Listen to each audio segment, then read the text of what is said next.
좋습니다. 성도에게 단번에 주신 믿음의 도, 뭐 이런 정도 한번 들어보시고, 거의 설교를 잘 못 듣죠. 워낙 짧은 책이기도 합니다. 유다서도 아까 그 2서 3서 막 쓸 말이 많고 가긴 가야겠고 일단 썼는데 다 못 쓰겠고 아이고 그래 아무래도 그냥 가야겠다 해서 가는 건데, 유다서는 이런 부분입니다. 유다서는 제일 처음에 쓰려고 했던 것이 3절에 잠깐 보시면, 사랑하는 자들아 우리가 일반으로 받은 구원에 관하여 내가 너에게 편지하려는 생각이 간절했다. 자, 처음에 쓰고 싶었던 편지의 내용이 뭐라고요? 우리가 일반으로 받은 구원에 대해서 편지를 쓰려고 했대요. 그런데 듣다 보니까 이거보다 더 급한 내용이 있대요. 그게 뭡니까? 간절하던 차에 성도에게 단번에 주신 믿음의 도를 위하여, 이번엔 뭐라고요? 힘써 싸워라 라는 이것을 써야겠다라는 겁니다. 무슨 차이입니까? 일반으로 받은 구원하고 성도에게 단번에 주신 믿음의 도, 뭐 같은 건데 내용을 설명할 거냐 싸울 거냐 라는 거죠. 싸운다라는 것은 뭡니까? 누가 있어야 돼요? 적수가 있어야죠. 적수가 있어야 싸우는 거 아닙니까? 근데 믿음의 일반으로 받은 구원에 대해서 설명하는 것은 적수가 아니고 그냥 내가 정확히 이해하는 거예요. 자, 이해하는 것이 더 수준이 높아요? 싸우는 것이 수준이 더 높아요? 예? 예. 이해해야 싸울 거 아닙니까? 예. 그리고 일단은 더 급한 공격이 들어왔기 때문에 이걸 일단 막아야 되기도 했고, 그래서 지금 포인트가 넘어갔어요. 출발은 단번에 얻은 구원에 대해서 쓰고 싶었다고요. 그런데 성도들을 향해서 뭐가 문제가 생겼다라는 걸 들어요. 무슨 문제가 생겼냐? 4절입니다. 누가 있었어요? 가만히 들어온 사람들 몇 명이 있었다라는 겁니다. 가만히 들어온 사람들 이 몇 명의 정체는 뭘까요? 이들의 정체. 이들이 누굴까요? 거짓 교사들이죠. 이단자들입니다. 역시 유다서도 마찬가지인데 이 유다서와 베드로후서가 많이 닮아져 있어요. 특히 유다서의 내용하고 베드로후서의 2장의 내용이 많이 닮아져 있어요. 아무튼 이 성도들에게 공격하는 대상들이 있었는데 이단 교리를 가지고 오는 사람들이 있었다라는 겁니다. 그 이단 교리가 뭐 새로운 거냐? 그건 아니대요. 예전부터 있었고 이것에 영향을 받아서 불순종했던 사람들이 또 상당히 있었다라는데 그 예를 들어주고 있어요. 그러면서 자 5절 잠깐 보시면요. 너희가 본래 모든 사실을 알고 있으나 내가 너희로 뭐 하려고 썼대요? 다시 생각나게 하려고. 다시 생각난다는 얘기는 이전에 알고 있었다는 얘기죠. 저 뒤로 가셔서 17절 가서 보시겠습니다. 사랑하는 자들아 우리 주 예수 그리스도의 사도들이 미리 한 말을 이번에 뭐 하라고요? 기억하라는 건 뭐예요? 이것도 예전에 들었던 말이죠. 우리가 한번 들으면 계속 남아있는 게 아니고 자꾸 뭐 하는 거예요? 반복 해야 된다라는 거죠. 우리가 성경을 그래서 매년 읽어도 새롭잖아요. 그렇죠? 왜? 계속 반복이 필요하다라는 겁니다. 다시 말하면 우리가 성경을 다시 읽고 다시 말씀 듣는 이유가 뭐예요? 다시 생각하고 기억하고 뭐 새로운 가르침이 중요한 게 아니라 어쩌면 우리는 전에 들었던 말씀들을 다시 일깨우는 이런 과정이 필요하다라는 거죠.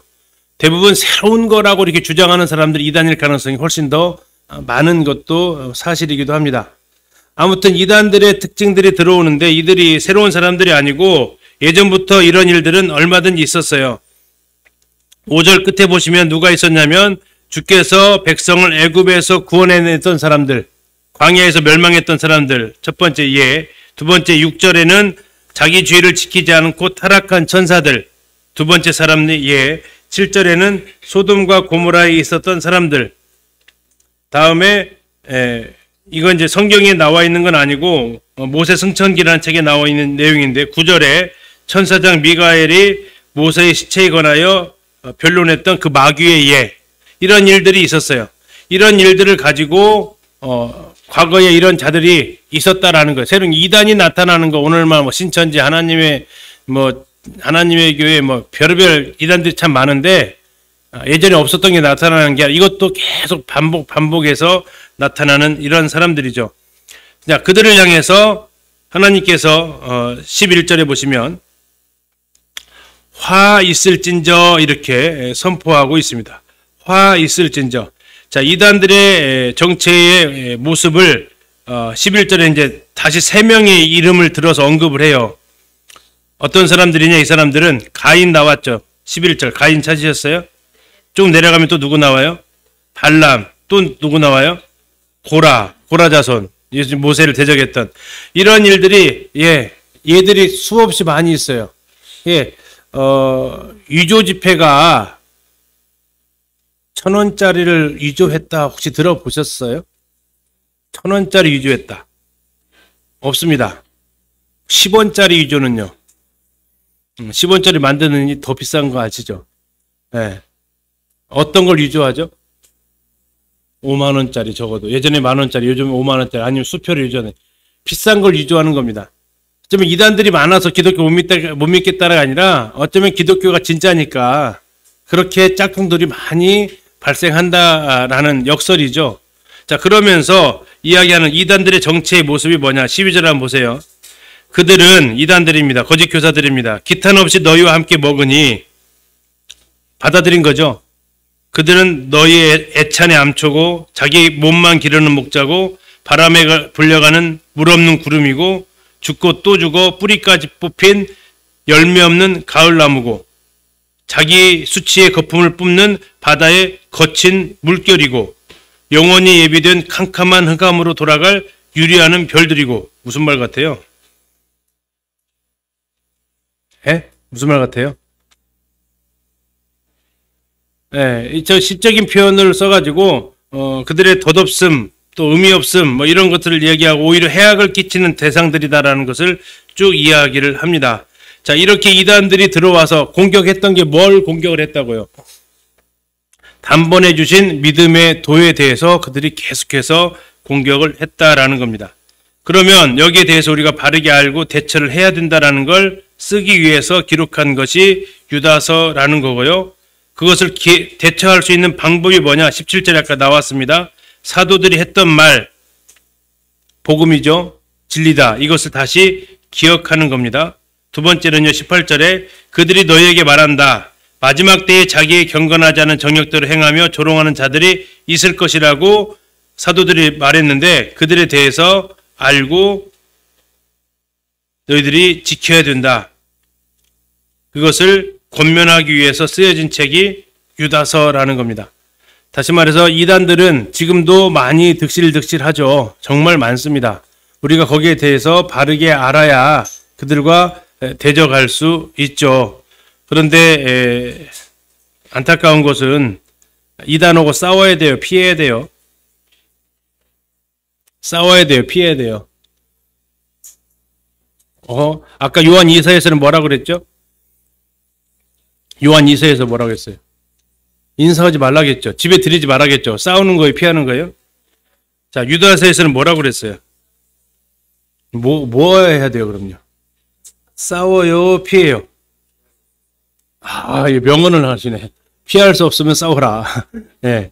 굳이 싸울 것은 없지만, 그러나 그들하고 맞닥뜨리게 되면 도망가지는 마시고, 바르게 알고 대하시고, 그러나 일부러 그들을 쫓아다닐 필요는 없고, 왜? 어차피 그들을 회개할 마음이 전혀 없습니다. 경험해 보셨나요? 전 여호와진하고 싸워봤거든요. 분명히 졌는데 그 사람들이 뭐라고 하고 가는지 혹시 경험해 보시면 알까? 뭐라고 가든가요? 얘기 복음 하다가 쉽게 자기가 더 이상 할 말이 없어요. 그럼 뭐라고 가든가요? 제가 졌습니다 하고 가든가요?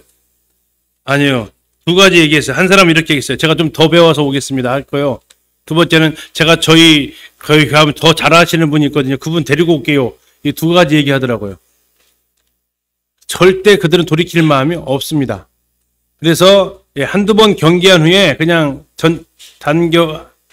사귐 안 갖는 게 낫고, 근데 만약에 맞부딪힐 일이 있으면 정확하게 하나님 말씀을 가지고 대항할 수는 있어야겠죠. 맨날 도망 다닐 수 있는 건 아니니까. 그래서 이 두 가지가 우진 형제 표현했던 대로 피하고 피할 수 없는 상황이 발생하면 하나님의 말씀으로 정확하게 그들 대적하는 부분들 생각하면서 오늘날에도 이단이 많으니까 생각하시면서 같이 유다서 읽도록 하겠습니다.